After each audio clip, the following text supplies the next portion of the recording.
All right. Hello, everyone. Thank you so much for joining. We're about to get started. So thank you for joining the Anansi community call for January 2025. Just a friendly reminder, all meetings are being recorded and will be posted to our community YouTube channel. But we usually remove the networking session. So during the networking time, you can feel free to be off camera and come off mute. All right, Happy New Year. Here's our agenda. Thank you so much, everybody. Here's our agenda for today. We're in the meeting and greeting section. We had the arrivals a little while ago. Now we're going to meet the team in a little bit. I'll tell you about Anansi for those of you who have not joined us before or who are a little bit new. Give the call for speakers, sponsors, and volunteers. Give some community announcements, and then we go into our speaker time where we have our normal regular speaker, Eric, who will be presenting the Baobab platform. We have Sheena, who will be presenting is will be presenting empowering women to lead, and Onion Yi. Apologies if I'm mispronouncing your name. I'm sure I am. If you want to put the phonetic spelling in the chat, that would be awesome. But apologies for messing your name up. Hopefully not too badly. But she'll be presenting navigating the workday with Copilot and mastering multitasking. All right. So let's move on to meeting the team. So here's the Anansi community team. Actually, I'm today's host. Keep forgetting to change this slide. But my name is Nakia Carter, co-founder of Anansi Tech. With me, I have the team, Harry Carter, who is also co-founder, Sigil Ezra, who is also co-founder, and Imani Carter. Okay. So about our community, it is a group for folks who are interested in Microsoft tech, namely Microsoft Office 365 and Power Platform, although we will possibly go into other types of tech, but the things that are under those SharePoint, Teams, things like that, as well as career type and tech career type sessions. We hold these monthly sessions. Well, we hold these sessions monthly. And we usually try to include some networking time at the end so that we can get to know each other and have some discussion. On the slide is the links for our community page through LinkedIn, as well as our company page where the events are kept on LinkedIn. So the events are on the company page, and that's where you go to sign up and register for the next event. And the community page has the Q&A and discussion.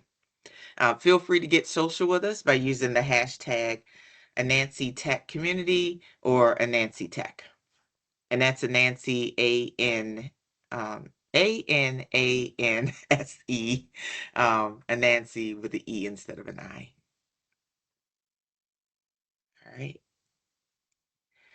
So we have a call still for speakers, sponsors, and volunteers. So if you want to speak for a community where you don't have as much pressure, you can get your presentation skills together, or maybe you're even a speaker that's been doing it for a while and you want to get into another community, we would love to have you.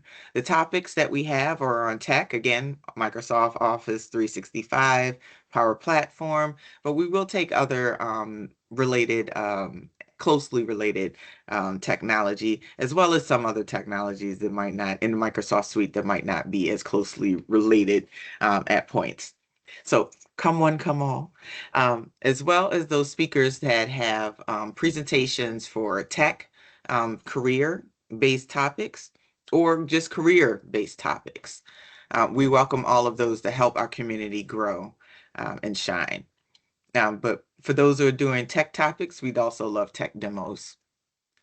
For sponsorship, pretty soon we're going to be back in Ghana, so we'll be having our groups hybrid. So we'll have some people will be able to come and visit and join us on site once we're able to find that on-site location.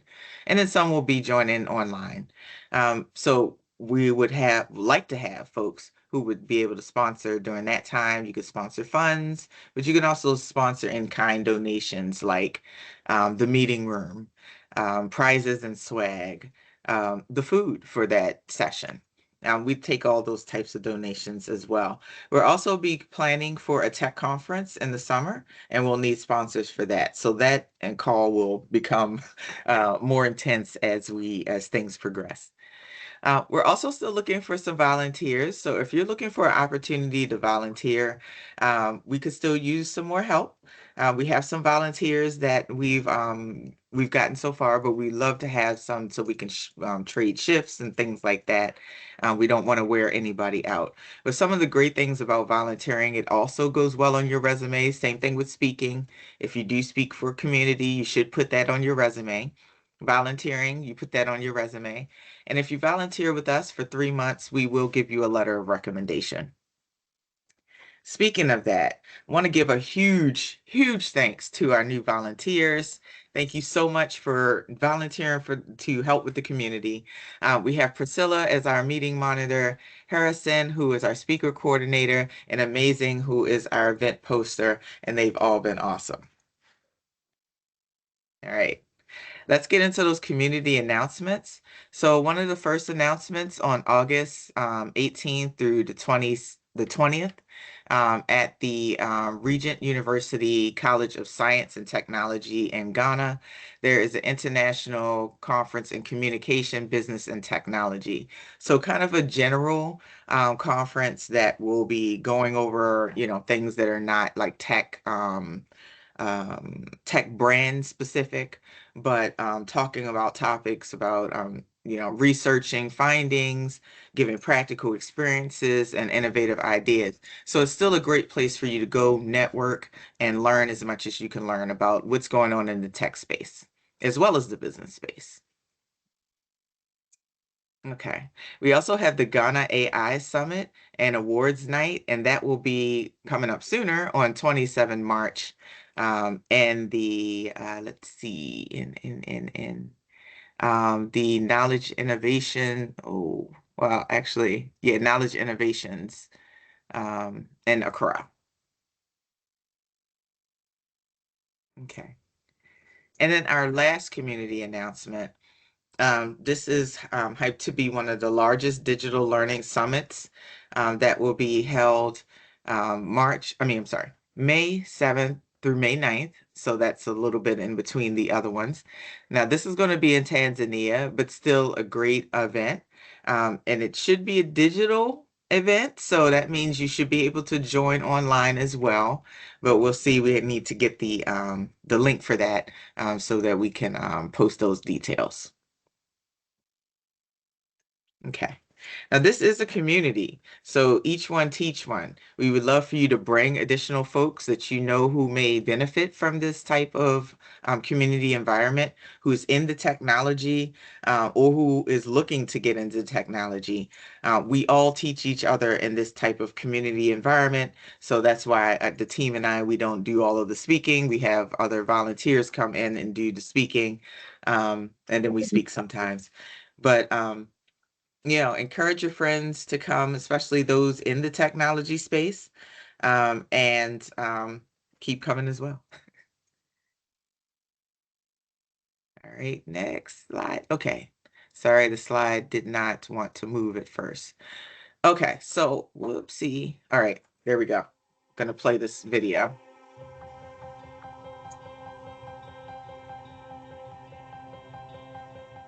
Macy's is a traditional department store that is in a non-traditional world right now.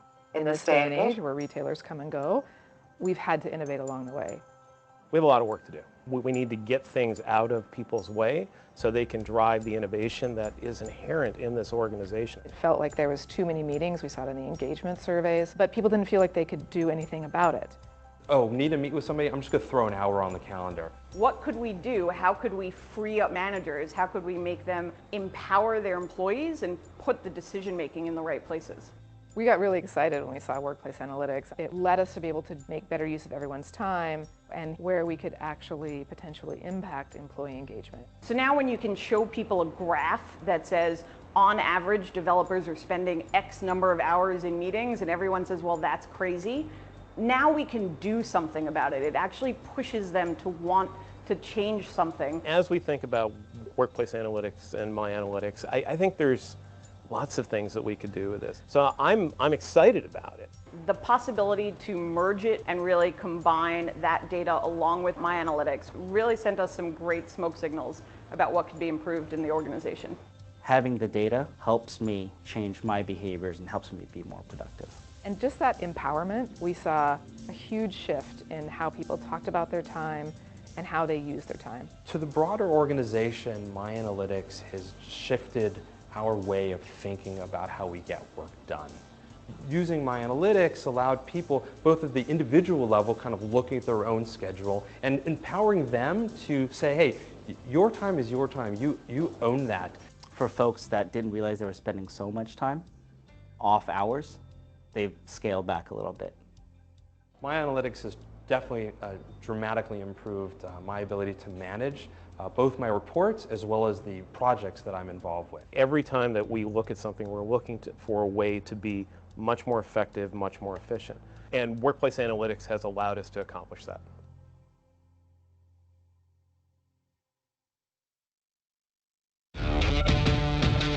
Brady. Gotta pause it because it's just going to keep on going. All right. So now it's time for our speakers. We have today, again, Eric Wife, who will be doing he's our regular normal speaker for presenting the Baobab platform, which is a very important platform for you all to get to know and to hopefully participate. Then we'll have Sheena, and then we'll have Oyenyi. Hopefully, again, I'm saying that right. Apologies if I'm butchering it in that order.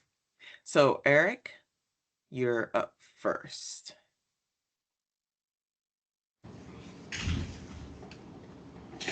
Hello. Hi, Eric. Good morning, good afternoon, good evening to every one of you. Please I have to share my screen, right? You can share your screen, or I can just go through the slides that I already have. Okay, sure. So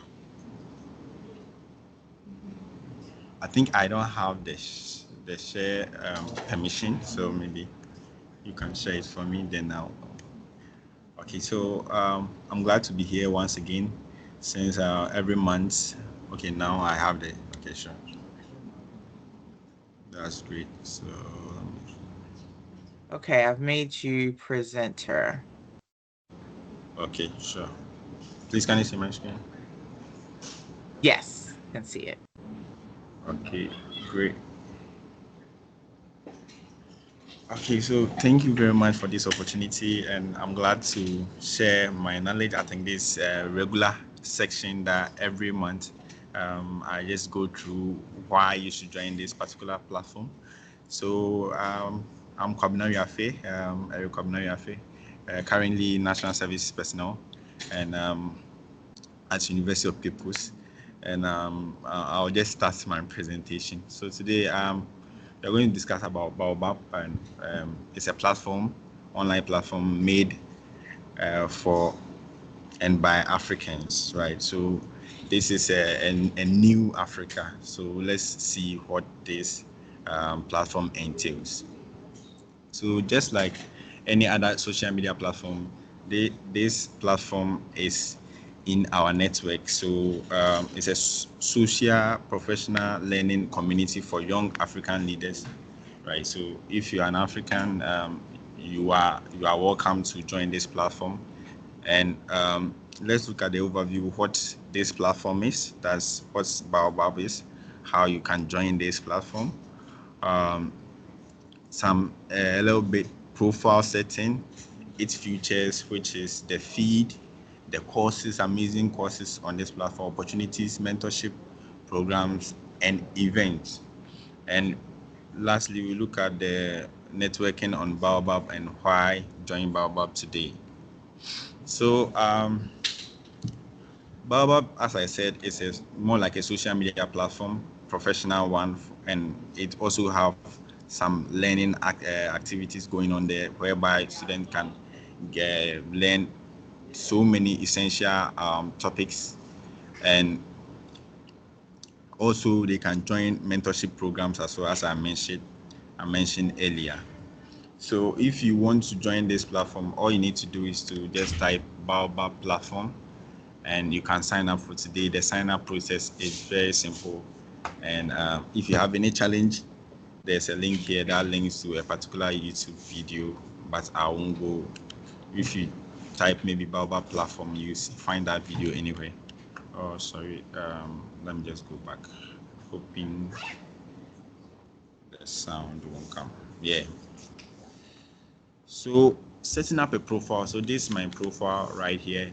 So just like any other social media platform, you get to set up your name, where you live, where you are from, and if you want your date of birth, and how you came across this platform. So you just like LinkedIn, and you can just fill this information, personal information. And it has some features just like any other platform. It had a feed feature whereby people post about their achievements, successes, pictures, quotes, and anything that they want to share, and also give you access to view people posts and or other posts by other users as well. All right, so this is the picture here shows some of the posts that is being made on Baobab platform. Let me make it very quick here. I think. So another feature that's amazing on this platform is that they have courses, right? And these courses covers wide range, which is tailored to universities and other professionals. So they have coding courses, they have entrepreneurship courses, and management courses that you can get there, and it is taught by a well-known university, and it's also free, right? So as I said, it's free. You don't have to pay for. Let's look at some of the courses that you can go through them. So one is foundational skills, entrepreneurship skills, STEM, that's science, technology, engineering, mathematics, knowledge and skills, digital skills, and all these stuff. So if you go on this platform, what I'm mentioning, they have courses on them, and they are very in-depth with practical examples as well. So this platform also help people to reach out to a lot of opportunities. They share about opportunities, about scholarship, jobs, and this is more tailored in the African community, right? So maybe you can get a job. Recently, I applied for a job at Rwanda, and that's very nice. You know, sometimes when we are here, we we we have to also look at other African countries, some of the opportunity, and this platform can really help you to reach out to other opportunities or job opportunity outside Ghana, right?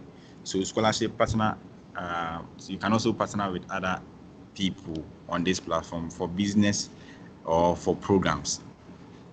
So as I said, the mentorship program, they have a one-on-one mentorship program that they are trying to connect students or maybe beginners with professionals for them to train them. So the program that they are running is called Global Give Back Circle.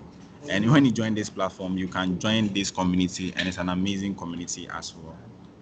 So what are some of the benefits for you to join this platform, either being a student or a professional? So you get opportunity. I've mentioned that some professional development whereby you get to learn from this platform. Mentorship, you get people who software engineers, you know, and to tell you what's going on in the community. That will really help you in your journey, and you can also network and collaborate with other Africans as well. So the it has an app version and a messaging version, so you can also message people there. You have notification and a menu. So the bilingual means, yeah, it's made for French speakers as well. So it's not just English English speaking countries. For French speaking countries too, they can use this platform. So as I said, you can download the app from Apple Store or Play Store, and you can also use the web version of it. Okay, so that's all I have for you today. I think this is an amazing platform that every African should be on this platform and try to help each other or post stuff there for people to really benefit from it or get opportunity from this platform as well. Thank you very much for having me.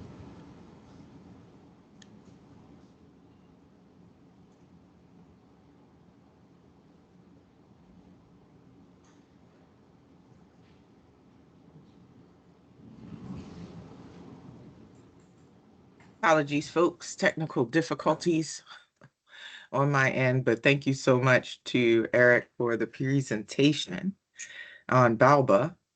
Anybody have any questions?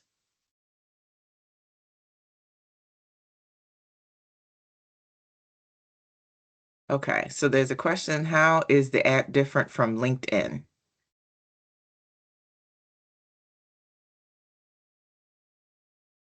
Eric? Yeah, hello. Yeah, hear you again. Okay, so yes, that's a great question. So you see, LinkedIn is more of a generic platform, right? It doesn't have any.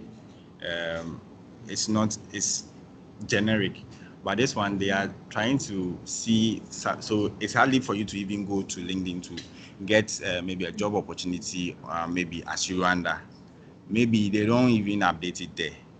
But you, when you go on this platform, you see that the focus is the Africanness, right? So you get to see some people from Rwanda, Angola. Recently, I was chatting with one African at Somalia, and it's hardly for me to, do that on LinkedIn. So I just feel like they have some kind of. It's more like when you're on Baobab, you look more African than globally stuff. Yeah. Yeah, yeah, that was the same thing I was gonna say, but yeah, it's very specialized. It's for Africans as opposed to the whole world global platform. It's a little bit more specialized. All right, thanks, Eric. All right, looks like there's no more questions in the window. If you end up having any more questions for Eric or any other speaker as other speakers end up progressing and you realize you have a question for the previous speaker, just mention that speaker in the chat and then give your question, or Yeah. put their name so that we know which speaker you're referring to. Apologies, Eric, Okay. what you said? Yeah, sorry, I wanted to add one thing. I think I Mhm. forgot one thing. So the difference is to for LinkedIn, the LinkedIn courses are paid, and you have to join that LinkedIn learning, and it's paid courses. But for Baobab, they have courses there which are free. And I don't know. I wish everyone would try one of their courses because it's worth it, and I think it should be paid. But because of the platform, they have made it free for everyone.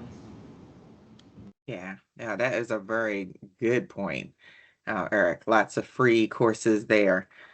Yes, which are not free on LinkedIn unless somebody from LinkedIn who has that subscription shares it with you. That's the only way you can get it from LinkedIn Learning. And that platform is a bit expensive. So, all right. Thanks so much, Eric. Okay, so again, if you have questions for a previous speaker, just make sure you put the speaker's name or mention the speaker with your question as time goes on if you have questions. Okay, so next up, we're going to have Sheena, who's going to talk about unleashing confidence, empowering women to lead authentically in tech. All right, Sheena. Hi, thank you so much for the intro. Hi, everyone. Hope everyone's having a great day. So my name is Sheena Yap Chan, and I should be able to more about confidence versus tech, but I think it's very important when it comes to especially women in tech, just because there's still a huge gap. I actually talk more about that in my upcoming book, but today's topic is called Unleashing Confidence, Empowering Women to Lead Authentically in Tech. And feel free to have any questions in the chat. Feel free to just type any questions that you have. We can answer them after the presentation. So for those of you who may or may not know me, here's a little bit about me. So I have a Wall Street Journal best-selling book called The Tao of Self-Confidence, and I have my upcoming book called Bridging the Confidence Gap. I also host the top 0.5% global podcast called The Tao of Self-Confidence, which has over 1.2 million downloads and counting, and I've interviewed over 800 women from around the world on the topic of confidence. And this is why I love talking about confidence. I also am a keynote speaker on the topic of confidence and leadership. So that's a little bit about me. So women remain underrepresented in tech and finance, where confidence is key to breaking barriers. If you agree with that, just put a number one or a yes, saying that it's still underrepresented even until now. This session focuses on actionable strategies to overcome self-doubt, embrace strengths and authenticity, lead inclusively to inspire industry-wide change.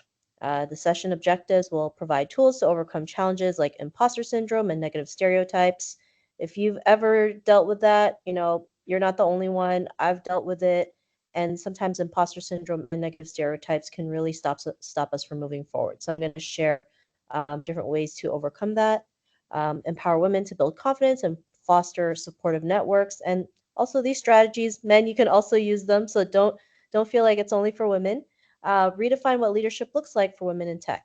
So this is a stat that I got. Currently, women hold only 26.7% of technology jobs from entry to C-suite level. Some 56% of these women are women of color, and that's from tipalti.com. So it's still a very low number, and I'm sure we can change that and increase it as we go when we have confidence. So let's start with what is imposter syndrome. If anyone ever felt imposter syndrome, just put in the chat. I've been through it as well. It sucks at times, but here's the definition of imposter syndrome. Imposter syndrome is a psychological phenomenon where individuals doubt their abilities, achievements, and worth. Many women in tech feel like frauds, believing success is due to luck or external factors. This leads to self-doubt, fear of failure, and hesitancy to pursue opportunities. Now, if you've ever felt that way, raise your hand up, share it in the chat. I know I have. I remember when the publisher decided to reach out to me and ask to write a book on leadership, I actually almost didn't do it because part of me was afraid and part of me thought I wasn't good enough to write a book on leadership. Like who was I to write a book on leadership? I had no clue what that looked like, but I went for it anyways. And I'm glad I did because if I didn't, I wouldn't have gone on the Wall Street Journal bestselling list. So if you ever felt like that, you're not the only one. In fact, there's a stat that I didn't write here, but they mentioned 75% of women in the corporate space has dealt with imposter syndrome. So it's more common than you realize. Imposter syndrome can also perpetuate negative stereotypes, which we'll explore next. So these may have been some negative stereotypes you face in tech. Here are some examples. Women lack technical or analytical skills. Women are too emotional for leadership roles. Women prioritize family over career, making them less committed. Women belong in supportive, not leadership roles. Assertive women are labeled bossy or aggressive. If you ever been through that, or if you've encountered a negative stereotype, feel free to type it in the chat so we can kind of talk about it, or we can just share because you never know, you might not be the only one who felt this way. So these biases contribute to self-doubt and limit career opportunities. So let's explore how imposter syndrome manifests and what we can do about it. So here's some key characteristics of imposter syndrome. Self-doubt, persistent feelings of inadequacy. Who's ever felt self-doubt? I've always felt it. Till this day, I still have moments of self-doubt. Attributing success to external factors, believing accomplishments are due to luck, not skill.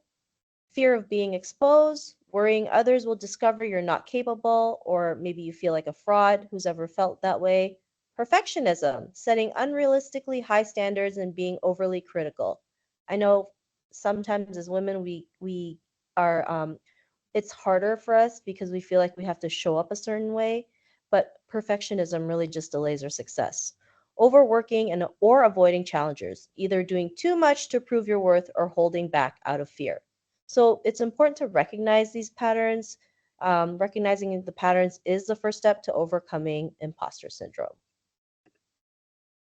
All right, so I share 5 ways to help you overcome imposter syndrome. So the first one is acknowledge and name it. It's understand it's common and not a reflection of your abilities. So it's okay to acknowledge it. It's okay to say that you are going through it. That's the first part. Sometimes we feel like we need to avoid it. We don't need to talk about it. Or if we don't talk about it, it will go away. And that's far from the truth. Reframe negative thoughts. Replace I'm not good enough with I'm learning and growing. I know every time I say something bad about myself, I always try to think of the opposite right away. And that kind of helps me just kind of reframe the negative thoughts and start creating positive thoughts. Celebrate your wins. Keep a success journal to track and reflect on your achievements. And celebrating your wins can be small or big. It doesn't matter how big or small it is. It's just the fact that you're able to celebrate it. I remember during the lockdown, I had to figure out how to put a green screen on my Zoom. And back then I had an older computer, so I had to buy like a green cloth to have the green screen. And I remember when I did it, the green screen went on my t-shirt instead of the actual like the virtual background went on my shirt instead of the actual background. And I thought, this is not going to work. But I was able to figure it out, and I was so happy. And I celebrated that like I won the lottery. So don't be afraid to share anything that's big or small. They're all just as important, and that helps you build more confidence in yourself. Seek support and mentorship. Surround yourself with mentors and peers who uplift you. You guys are here for a reason. This community is all about support, lifting you up to help you realize your potential, especially in the tech space. Take action despite doubts. Confidence grows through action. Focus on progress, not perfection. I always tell people practice makes progress, because if you say practice makes perfect, sometimes we feel like we have to keep doing it until it's 100% perfect. But in all honesty, we just take action, we improve, and we keep moving forward. So I hope some of these ways to overcome imposter syndrome can help you in your own journey. I know it's easier said than done, but these small things can help us lead to more confidence. So now that we went through imposter syndrome, these are 2 questions I want you to, just kind of marinate in your head. You can share it in the chat, or you can just actually just write down this question and kind of just think about it on your off time, or maybe when you're networking right now. So the first one is, what's one stereotype you face and how did it make you feel? Right? And then the second one, which will be fun, is what's one recent win you're proud of, right? Maybe it's speaking here or attending. Maybe you worked out today. I know everyone, when it's the new year, they want to work out. The first 5 days is great and it falls off and then we go back on again. So just one recent win you're proud of. Feel free to share it in the chat. If you want to keep it to yourself, that's fine. But feel free to write it somewhere, right? Write these questions and kind of just think about them. So what's the one stereotype you face and how did it make you feel? What's one recent win you're proud of? So I always used to think that, confidence was key. But really, in order to get confidence, you need to build courage, right? And courage is facing your fears. Now, who has fears? I have fears. And it was always hard for me to um, push through my fears, to tackle my fears. But if we learn to push through it and move forward, we can get to the other side. So I'm going to share with you ways to build courage. And here's one. Start small with incremental challenges. Build confidence through manageable risk. I always say confidence is a result of taking small, actionable daily steps that yield the big results. So you don't have to go big. You can just start really small, right? Like if you were to write a book, instead of writing a whole book, you can just make a goal of writing 1 page a day for a year straight. And by the end of the year, you would have 1 full book or 2 books. Focus on your why, right? Connect your actions to a deeper purpose. Part of the reason why I love talking, why I love writing books, is for me, representation was really important. As an Asian woman, Growing up in Toronto in the 90s, I didn't see anybody that looked like me in the media, so I always felt ashamed of who I was. And so for me, it was really important to create better representation, to highlight and elevate our community. And because of that purpose, it helps me have the courage and confidence to make the first move, to uh, trailblaze the way, and um, tackle my fears. Visualize success. Picture yourself succeeding in challenging scenarios. Now, this may sound silly, but in fact, actually, athletes do this all the time, right? Sometimes if they can't practice, they visualize practicing, they visualize, how they're going to win the game. And this is a very powerful exercise. So, you could probably set aside like 10, 15 minutes and picture yourself. What does that day, that perfect day look for you, right? Or maybe you're going for an interview for a tech job.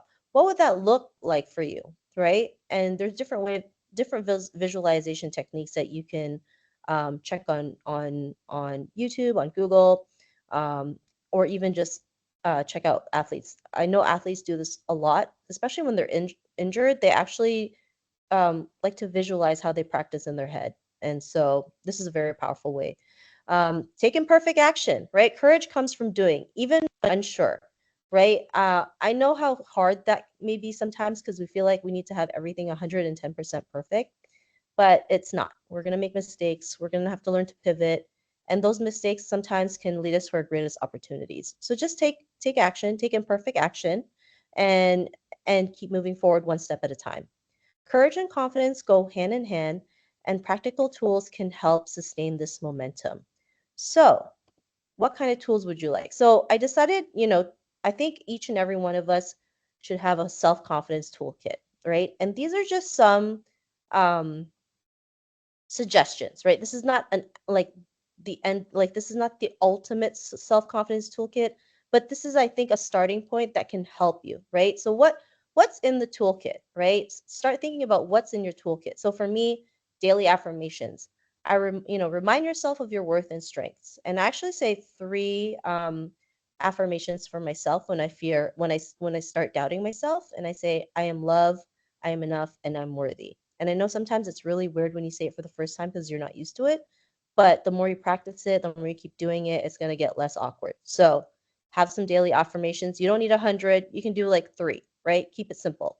Journaling for self reflection. Track your progress and identify areas for growth. Journaling is really powerful. You can write what you've done, what you have accomplished, how that made you feel. And it's just a really great practice towards the end of the day. So it can just be a paragraph, it can be 5 pages. It's up to you how much you want to write. Skill building resources, invest in books, podcasts, and training programs, right? Like you attending here, this is to help you build your skills, right? Especially in the tech space. So there's tons of books out there that will help you with confidence, leadership, how to be, a woman in leadership in the tech space, networking and mentorship. Build a supportive community of allies, like the community that you're in now. Goal setting tools. Use apps or planners to say focus on your ambitions, right? A lot of successful people have a goal that they want to achieve. And even if they don't hit that goal, it's fine. Because even if they hit like 80% of it, I mean, that's still great, right? Like if you were to create a goal that you want to make $10,000 in a month and you only hit 8,000, I mean, wouldn't 8,000 be better than zero, right? So just because you didn't hit it 100% doesn't mean it's a bad thing. You can figure out how you can get the 20% from the 80 or from the 100. Inspirational reminders, right? Surround yourself with quotes, stories, or vision boards. I love listening to other people's interviews, like on YouTube, just kind of like sharing their story. How are they able to forge their own path, overcome obstacles to get to where they are today? So sometimes you can also have little post-it notes with inspirational quotes. You can check over your phone. You can follow like Instagram accounts that have that. I mean, there's so many different ways you can have these inspirational reminders. And preparation tools, right? Rehearse for meetings or presentations to boost confidence, right? Preparation really builds confidence, right? There's a reason why if you love K-pop, like I do, like they prepare for like 2 to 3 years before they even debut as a group, and not everyone even gets in. But when you see them, they're like in sync, very great choreography, like they're just like on point. And the reason why they're on point is because they've been preparing for so long to become the best. So, you know, figure out what those preparation tools look like for you, right? Or like I remember when I did my first speech, it was a 10-minute speech that I had to memorize. I had to practice that for a week in front of the mirror in my bathroom. And if I didn't do that, I wouldn't have been able to deliver a speech in 10 minutes. And it helped me learn to prepare for speeches without any presentations. So think about that, your self-confidence toolkit. The power of authentic leadership. You know, what authentic leadership looks like. For me, authenticity is really important. You know, sometimes we live in a world where we have social media and filters, and being authentic is just a breath of fresh air. So here's three things. Lead with integrity and vulnerability. Build trust by being true to yourself. I believe having that trust is very important. When you become a leader, I know this may sound cheesy, but with great power comes with great responsibility. And it's really important to take this role seriously, right? Especially as a woman. Unfortunately, right now, if one woman, makes mistakes or just doesn't take the role seriously, we all suffer, right?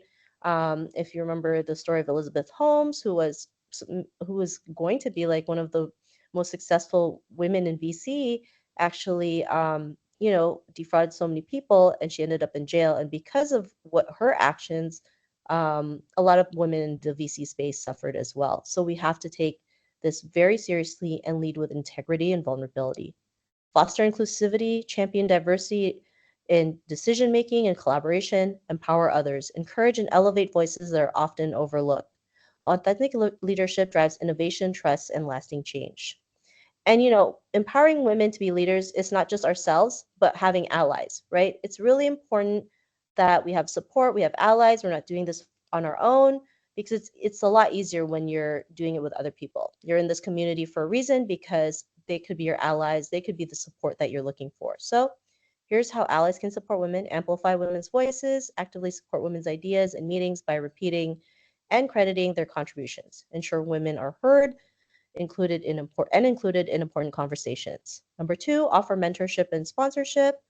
Guide women through career challenges and opportunities as mentors. Sponsor women by advocating for their leadership potential and opportunities. Challenge bias and stereotypes. Call out gender biases or unfair treatment in the workplace. Encourage equal opportunities in hiring, promotions, and project assignments. Foster inclusive environments. Create team cultures where diverse perspectives are valued. Celebrate women's achievements and actively support work-life balance policies. Why do allies matter? Shared responsibility. Gender equity is not just a woman's issue; it's an organization goal.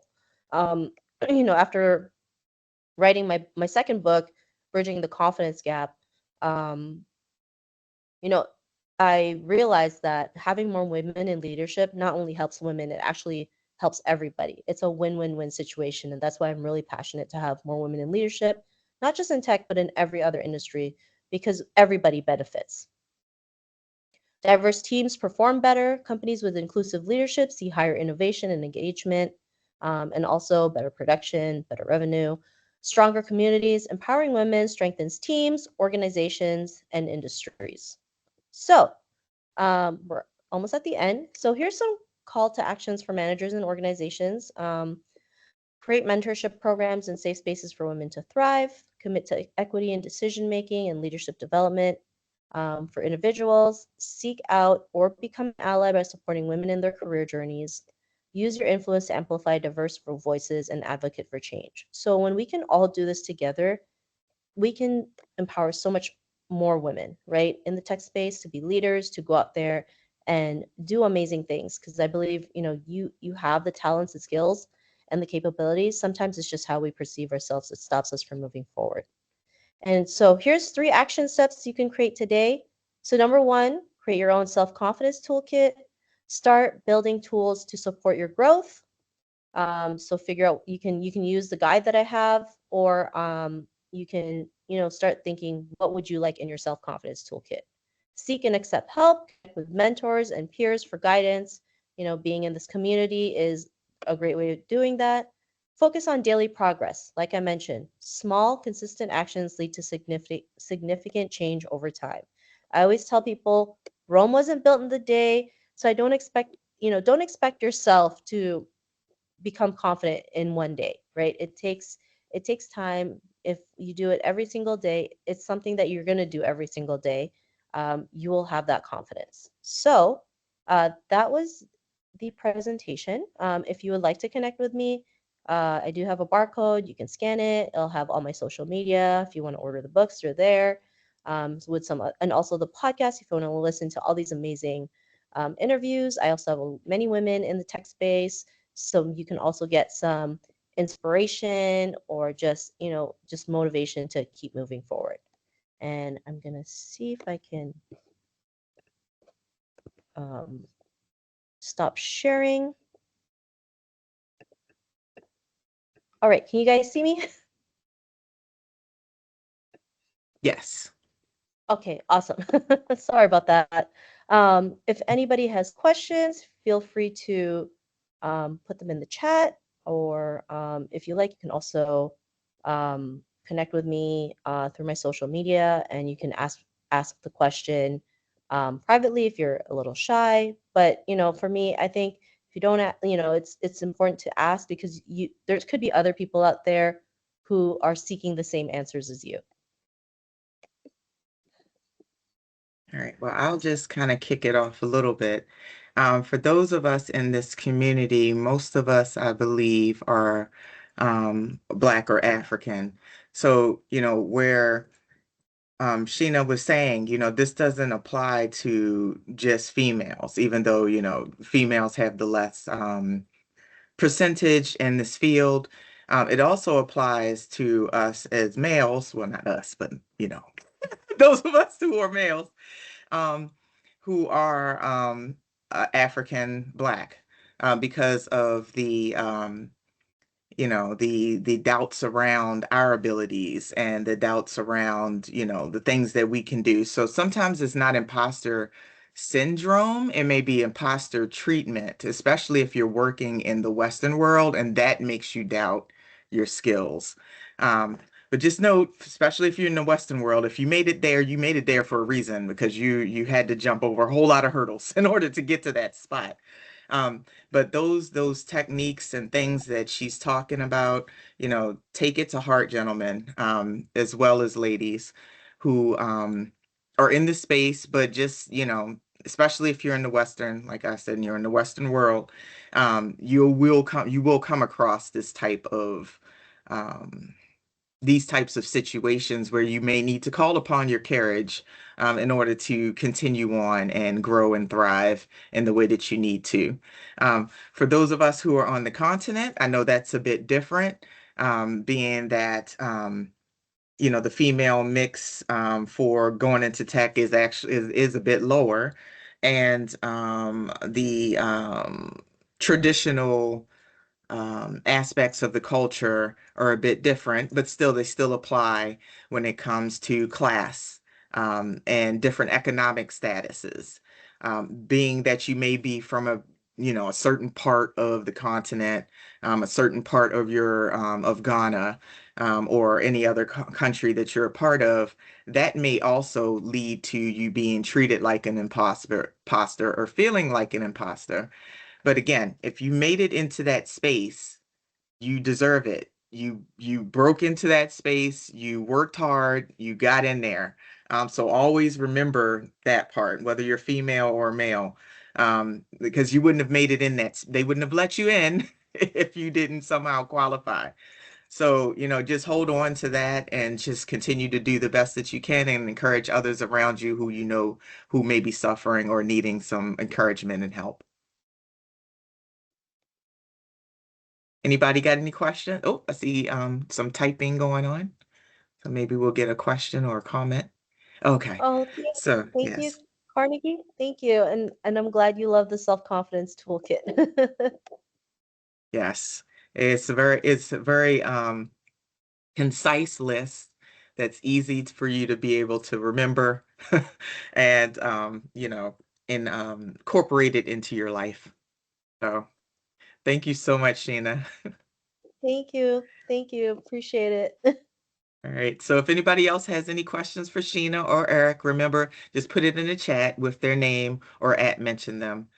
And then let's see, let me share my screen just really quickly. So thank you so much, Sheena. And then we have next up. Now, lady, please help me say your name. If I'm not saying it right, help me Okay, so out. my name is Onyinye. Oh, so I said it right. Just, yeah, not as fast, maybe. Yeah. Okay, cool. Well, thank you so much for joining us. And oh, your slide didn't fully build out.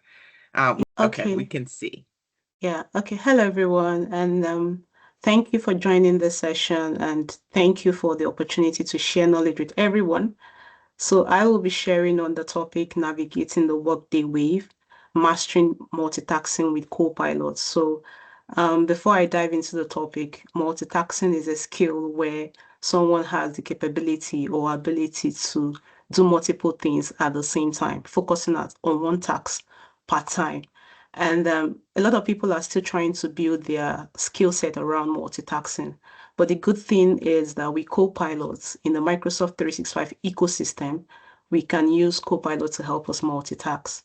Now, that being said, a bit about myself. My name is Onyinye Madubuko. I'm a modern workplace consultant with Avanade, a Microsoft MVP in Microsoft 365 apps and services, a Microsoft certified trainer, a co-founder for Microsoft 365 Dublin user group, where we create opportunity for people to submit sessions, whether you're a seasoned speaker or you're still starting up in tech, you learn something new and you want to share with a wider team. You can feel free to pop a message to us, submit a session, and you can speak as well. Feel free to connect with me. I also write blogs on my tech learnings. And also, if there are opportunities for me to mentor as well, coach as well, reach out to me. Now, for our session today, we'll be looking at a bit of introduction. We've been hearing a lot about Copilot, this Copilot Studio, the change of name on Copilot for Microsoft ecosystem. I believe by the time we're done with this agenda for today, we'll be able to understand more about Copilot, and I believe you will learn a thing or two.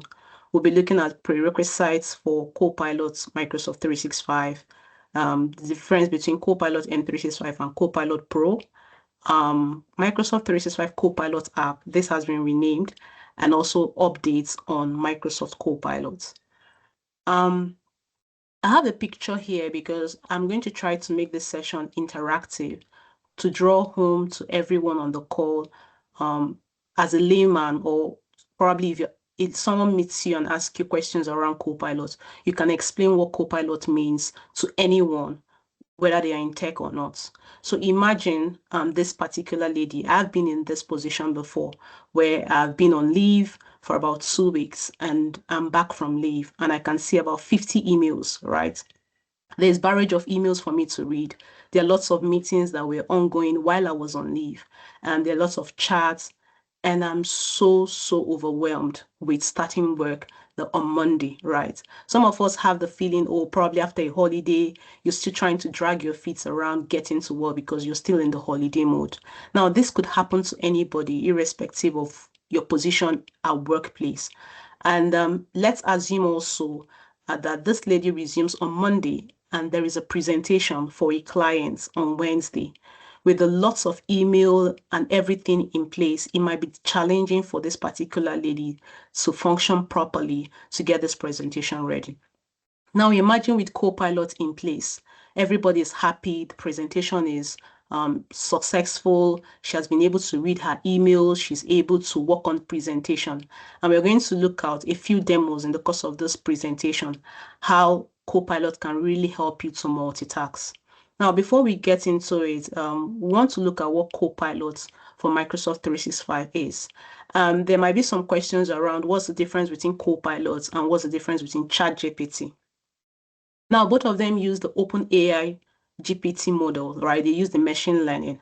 However, the difference is that the ChatGPT uses your public data. It uses your public data to train the AI, right? But for Copilot Microsoft 365, your data is within the Microsoft 365 ecosystem. It is protected, just like your Microsoft applications are protected. Your Microsoft services are protected. Your data is not being trained, right? And the basis of the ChatGPT is that it's a natural language that uses LLM. It uses your Microsoft Graph. So when we talk about LLM, we're looking at the large language models. And it also uses your Microsoft Graph. When we talk about your Microsoft Graph, we're talking about your data. Your data is really important because it's garbage in, garbage out. It's what you give to Copilot. That's what you're going to get back in return. It doesn't, for some of us that use the ChatGPT online, it sources information from the internet, right? And it's now left for you as a person to do your research and confirm. It's not what you get from Copilot, you just copy it and start using. Like even when it generates something for you, there is a disclaimer behind that says AI generated. So you have to do your research as well. And using for Copilot for M365, it also uses Microsoft 365 apps and also the web, right? Now, there is a research on the use of Copilots. We know that the workplace has really changed from a traditional workplace to the hybrid workplace, which we know the more people go to the office has reduced. We now have the hybrid workplace. Most people now prefer to work from home, right? Some prefer to go to the office twice or 3 times a week just to enjoy that family bonding. Now, people using Copilot, we could see that 60% of leaders lacked innovation, right? But Copilot came through and there was a breakthrough. It improved, 68% of them said it improved the quality of their work. We could see that 70% of people are now being productive compared to 64% that struggled with their time and energy trying to get work done, right? And the funny part is that we have 77% that says that they don't want to give up on Copilot because it has really lessened their workload. With the help of multitasking, it makes life easier.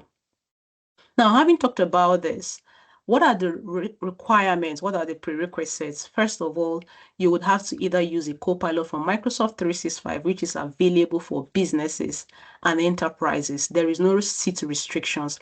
They all have their pricing. And we also have the individual Copilot Pro. So just like you're working in an organization and you have the Microsoft 365 apps, right? For a personal or family, you have the Microsoft 365 family or Microsoft 365 personal. So for individual who wants to utilize how Copilot works, you can leverage on the Copilot Pro. Another thing is you would have to require a work account or a school account, which is the Microsoft application subscription or license, and together with the Copilot to work. And Copilot, when it comes to Microsoft ecosystem, it works with your files that are saved on the OneDrive. So if you have your files saved on your downloads or locally on your PC and it's not synced to OneDrive, you will not be able to activate Copilot. So once you're using Copilot, you have to activate it from OneDrive. It looks at your file within because it works within the Microsoft ecosystem based on the data it has in your Microsoft environment. And last but not the least is the use of prompts. So when we talk about prompts, it's like we have two people, A communicating to B. There is a means of communication between the both of them. A sends a message to B based on the medium and what B understands. So I am talking to someone and I say, bring the cup. Now, depending on the mood and the way my manner of approach and the way I spoke about bring the cup determines how B gives me a response, right? If I said it in a rude way, I'm going to get a rude response. So that's the way it works when it comes with Copilot. You have to learn the art of prompting. What you send to Copilot, help me summarize this document. The way you structure your prompting, the way you ask Copilot to do things, that's the way Copilot is going to respond back to you. And that's why I made mention, it's garbage in, garbage out. Now, while we're talking about prompting, here are some of the top things that you can learn about Microsoft 365, Copilot for Microsoft 365. There are lots of other prompting when you go to Copilot Lab. Some of them could be as simple as summarize a meeting, right? Summarize an email trail, revise this content, write an email. You could also help to summarize the document, or you're trying to work on a presentation and you don't know where to start. You could ask Copilot to help you prepare a document. You're not going to use what Copilot is giving to you, but it helps you to kickstart, right? While you're in the brainstorming phase, it would help you kickstart a project. Now, having said that, we're going to look at a demo. I recorded the demo because to avoid technical glitches. So at first, we're going to look at Microsoft Teams, right? How Copilot works here with Microsoft Teams. We could see this particular user decides to have a conversation with a team member. Gone are the days where we come into meetings with our pens and papers and we're trying to write. But with Copilot, I don't have to bother myself about coming with pen and paper. Copilot is an assistant that will help me. So I joined the meeting. First of all, I have to communicate this in the meeting. Let people know that I want to use Copilot. Some people are not comfortable with it. So you have to explain, oh, is everyone comfortable with it? Just like the meeting we started today, and we said, if you're not comfortable with recording, please feel free to drop off and you can watch recording from the YouTube channel. So that's the way you have to announce to people, let them know that you want to use Copilot for the purpose of this meeting. So the conversations go back and forth. And this also applies for, let's say, for a particular employee who has multiple meetings in a particular day, and this meeting has already started, and this employee is already 10 minutes late into the meeting. You don't have to bother. So far, there is Copilot initiated in the meeting. I will just have to type recap of meeting. While the meeting is ongoing, Copilot will help me recap what has been said 10 minutes before I joined the meeting, right? And it could generate a response. You could see that Copilot generated a response letting you know this meeting, this is what it's all about. And the good thing about Copilot when it generates this meeting note is that it references where it got it from. So you could see 1, 2, various numbers there. And when you click on the numbers, right, it will tell you exactly who said what and who what time it was said and the like. So there is no need for plagiarism. It references where it got its information from. I could also ask Copilot, what are the least action items, right? Because this is a way, don't forget about the topic where we're looking at multitasking. A lot of things have been said in this meeting. What are the key action points? What are the things that I need to take home with?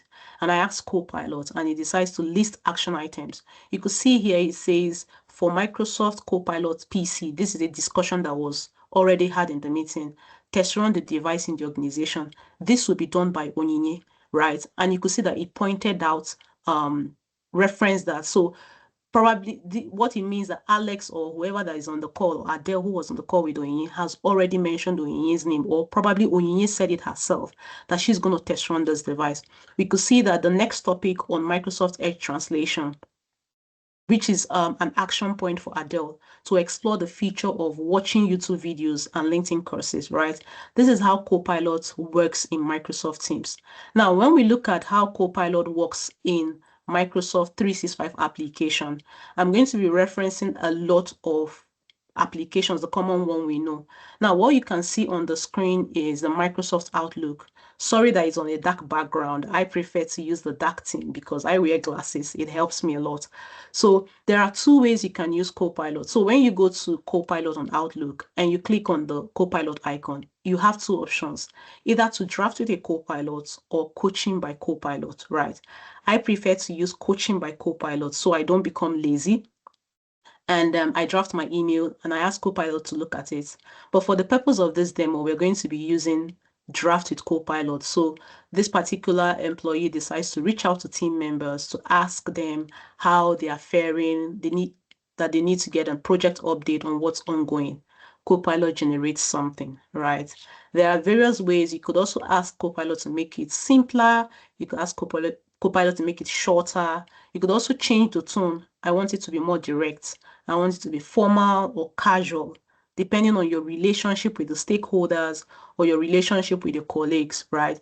So for the purpose of this demo, I'm going to ask Copilot to make it formal and also make it shorter, right? Copilot is going to walk around what has been generated and it will give me what exactly I want. Now, if you look closely at the right-hand side underneath, you will see AI generated, which means it's a disclaimer for you that whatever you're doing with Copilot, it is AI generated. So it's your duty as a person who is using Copilot to still go through, proofread it, ensure that everything is in alignment. Don't just get it from Copilot and send it across, right? And here Copilot has made it simpler and formal. Because I'm an advocate of employee experience, I also try as much as I can to ensure that whatever I'm doing, I have to use accessibility, right? And I will show you how the accessibility works as well. So for this is my day to day. I've already drafted the email. I prefer to use coaching with Copilot. Now, what it does when you use coaching, it helps you to look at the tone of your email. Sometimes we might be working and we have a lot of activities. We are swamped up with activities, and sometimes we send emails. We don't think about how others are faring at that particular time. But with Copilot, it will help you see, you could make it more engaging, watch your tone, the way you spoke out to people from your emails, because you can send an email to someone and in a space of time, that action you're asking for is done. You can send an email to someone and it will take forever. It all depends on the tone. Now, once Copilot has generated, in order to make it accessible, so right, I have to use pacing to make it easier that once someone is looking at this email, it's easier for the person to read, right? There is no, it's not put together, it's not cumbersome. It's so easy that one can look at it and immediately assimilate what I have written down, right? And having said that about Copilot, that is how Copilot works with Outlook. And over time, when you use Copilot, you begin to get used to it. We're going to move on to how to use Copilot in Microsoft Word. So for the purpose of this demo, I had to download this Word template from Microsoft site, right? Let's assume what we can see here is a PTA meeting, but let's assume it's a meeting with team members. It's simple to understand, but let's assume that I'm very busy, right? I just ask Copilot, please help me summarize these documents. Without looking at the document and looking at what Copilot is showing me, I already know that this meeting took place on the 9th of January. The next meeting is on the 16th of January. It was facilitated by Cora, right? It has already summarized whatever it is that is in these documents. Now, no matter how large or small this document is, I can decide to ask Copilot to maybe stream down further to list action points. But the good thing about it is that Copilot also helps you. It gives you various prompts you can use.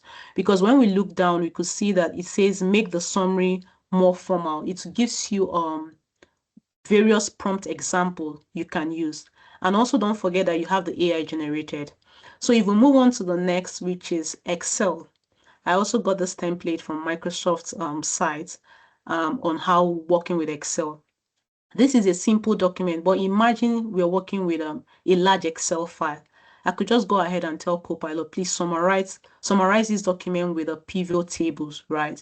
Copilot is going to, first of all, give me the pivot table that I want. If the response Copilot gives me is not suitable by me, I can decide to regenerate, right? And we can see at the right-hand corner that Copilot has given me something based on what I want. I would probably go ahead to streamline more or ask Copilot to do more things on it. I could ask Copilot as well to do more analysis on the insights of the cost, right? And Copilot to do that shortly.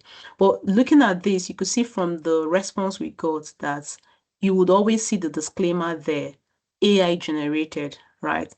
So it's also your duty, like I always mention, to go back, do the check-in, ensure that everything is in place before sending out, right? Now I've asked Copilot to do insights for me by cost, right? I could also go back and ask Copilot, let's add all the insights to grid, right? What Copilot is going to do is going to walk around the documents and create another spreadsheet for me, giving me what exactly I want. So we could see here that Copilot has gone ahead to make the insights into grid. So with what I have before, this makes it simpler when I'm talking to someone who is in the financial department. All they're looking for is they're looking for numbers, or I'm talking to someone who doesn't have the financial skills, right? They just want to see the figures, they just want to see the picture. It makes more sense to them, right? With this, they know already the accounts or majority of people when it comes to FX accounts or the ticketing, or someone who just wants to see, can I have a list of all the items from that budget? You could see downward the various items and the sum of the cost, and it totals that. So this makes it simpler while you're doing your reporting through the use of Excel and Copilot. I don't have to stress myself over the financials regarding this document. And last but not the least, we're going to be looking at PowerPoints. Based on the picture I shared early, for the particular lady who resumed work on Monday and she has a presentation on Wednesday, and let's say we want to have a topic around agriculture, I don't know where to start. Instead of me wasting time brainstorming, why not use Copilot? I want to write something on agriculture, so Copilot help me. Now, there are various ways you could create documents. You see, create a presentation from, with the slash there, it picks your OneDrive, information from your OneDrive or files from your OneDrive. I don't want it to pick information from my OneDrive. I just want it to get information from the internet, from the web. And I say create a presentation about agriculture because this is the topic I want to talk about. Now, I'm not going to I might reference what Copilot is saying to me, right? Or information Copilot is giving to me. But I want to point out to you one of the key things I use Copilot when it comes to presentation. Copilot is going to surf the internet, right?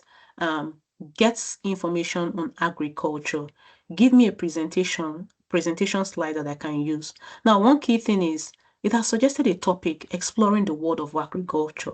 This is really nice. If I'm fine with it, I can decide to use it. If I'm not fine, I can regenerate. And you could see by the side that Copilot says, okay, if you're here to go, you can use designer to design the templates. If I'm working in an organization that has a brand or a template brand, I can use the organization template brand. If not, I can decide to use Designer from Microsoft. Now, one key thing here is the presentation overview. With this, I know that whatever I'm working on, I need to ensure that my presentation should have importance of agriculture.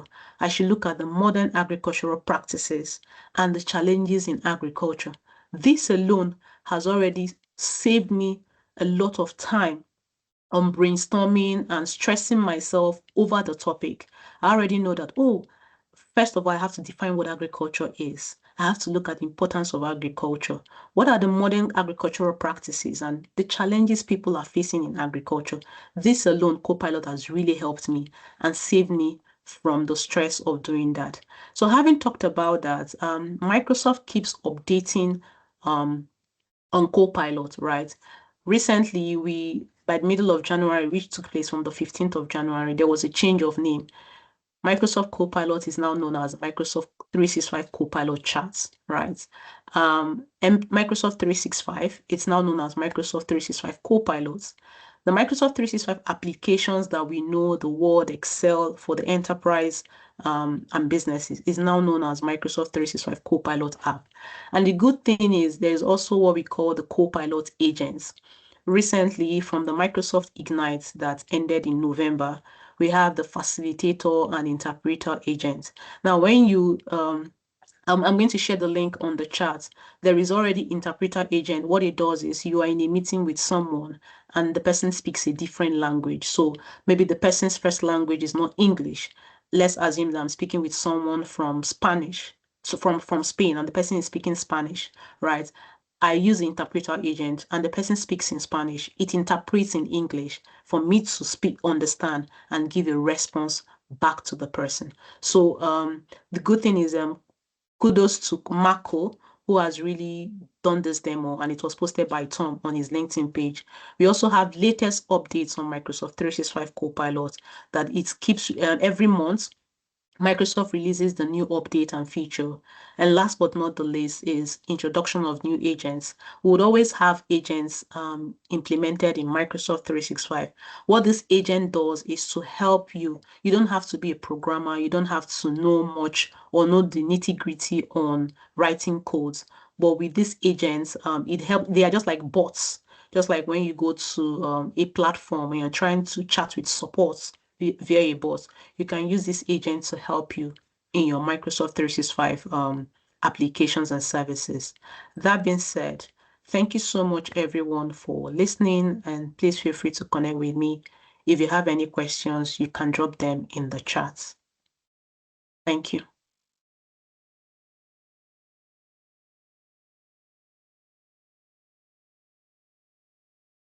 Yeah, please go ahead with your question. I was about to say, awesome sauce. If y'all have questions, let's have them. We can have some Q&A time still. So I see there's some typing in the window, but you can also feel free to come off mute if you like.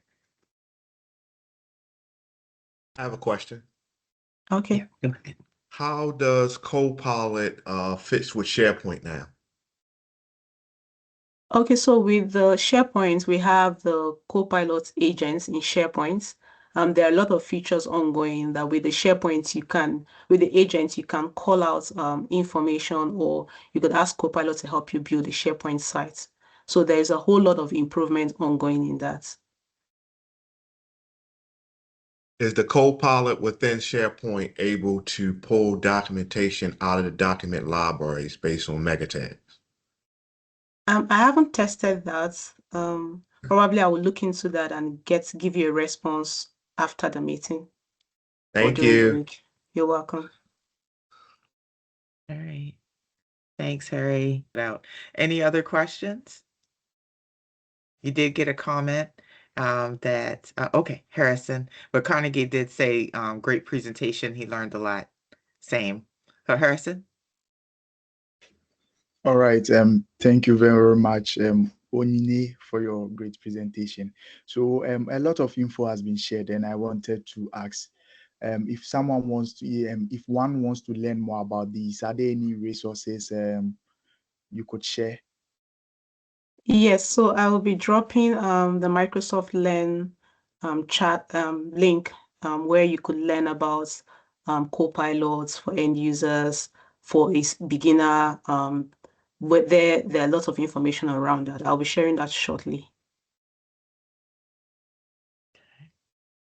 All right. And Priscilla, I see that you're back. Want to try again? Might be trying again. Looks like you're off mute still.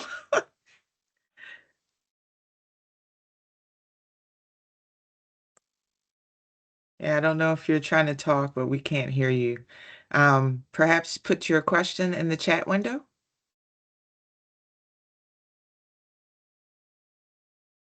Anybody else have any questions?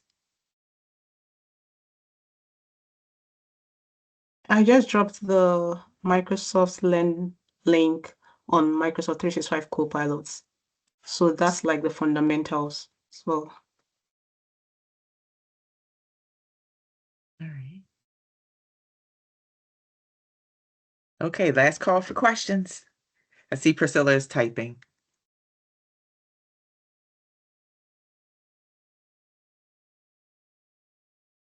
Just give her a second. Thanks for all the helpful links. Yeah, I have a question. Okay, go ahead, Sigil. Yeah, so I wanted to find out on your great session, by the way, I wanted to find out if there's maybe a free version, maybe just subscribing to, let's say, for the Microsoft 365 apps, maybe PowerPoint, Word. Is there like a way you can get it by just subscribing to the Microsoft 365 apps, like an individual, just subscribing to the Microsoft 365 apps, or after subscribing to the Microsoft 365 apps, you also have to purchase for this license separately, or maybe there's a free one and there's also a subscription-based one. That's what I wanted to know.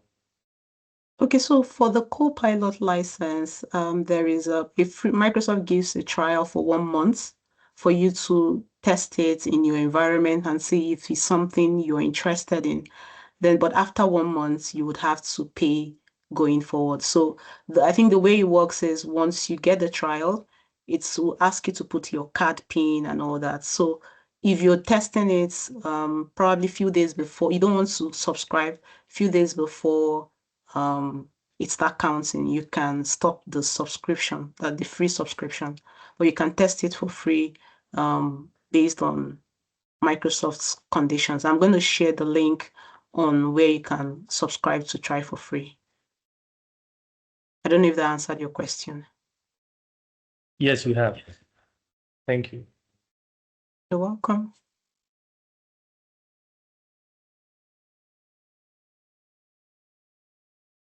Okay, see, we have two questions in the window, and one of them I laughed at, Carnegie, because it is funny.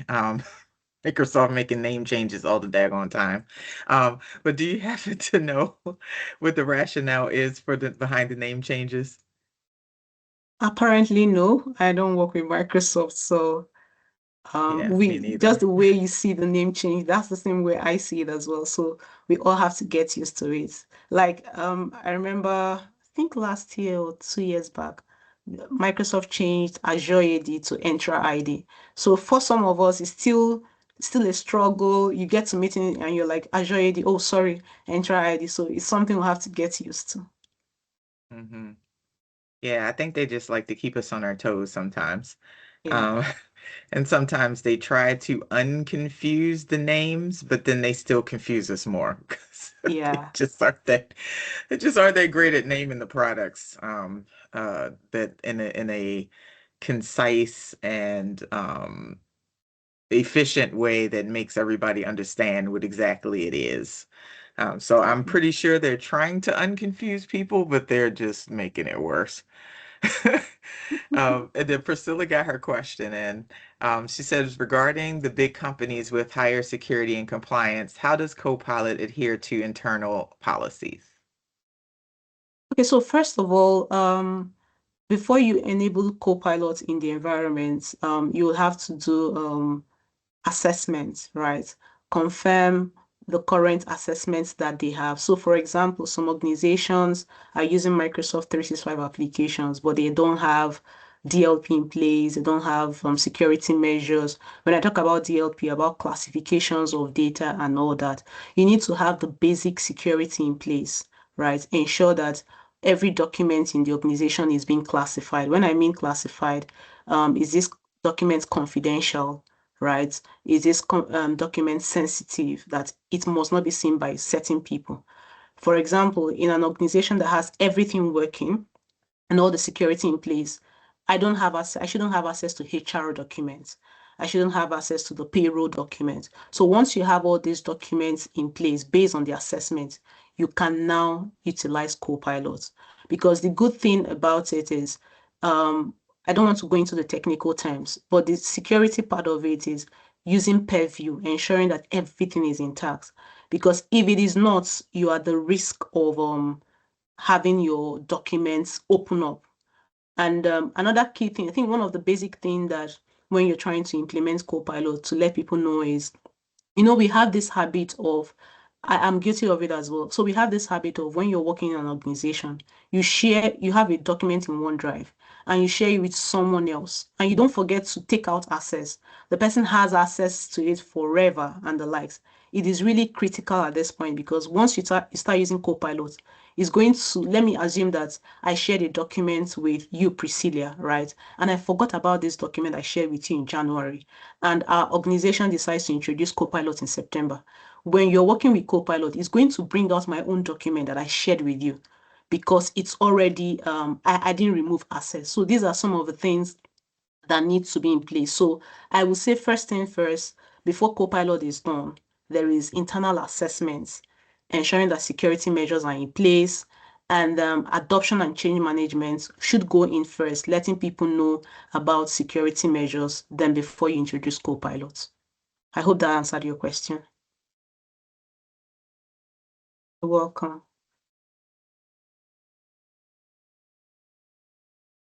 Oh, crap. Okay, now I came off mute.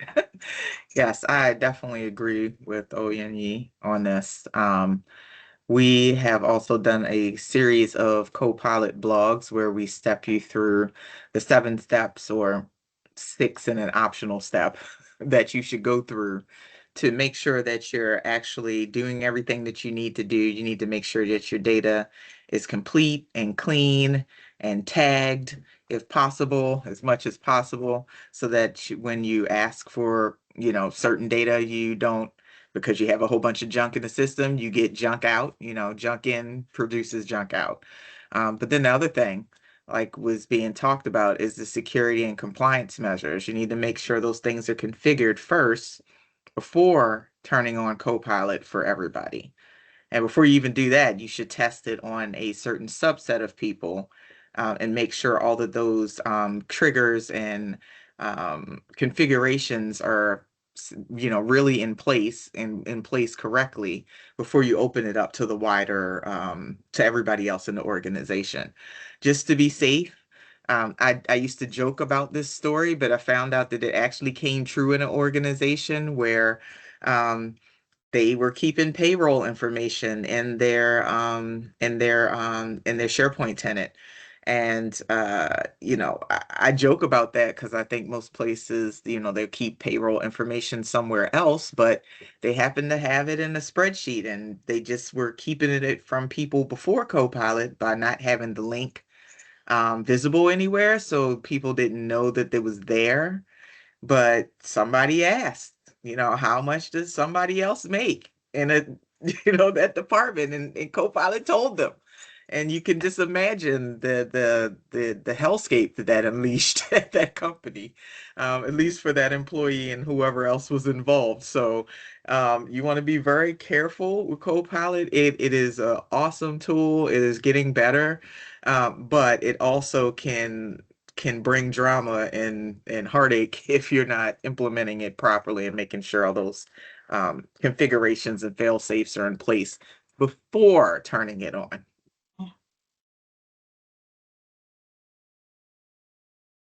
Any other questions? We still got a few more minutes.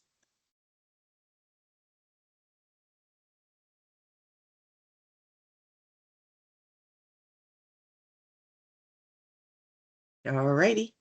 Thank you so much, Oyenyi, for the Copilot presentation. We look forward to having you back for more presentations, especially as Copilot evolves. Great to have another fellow MVP on the call.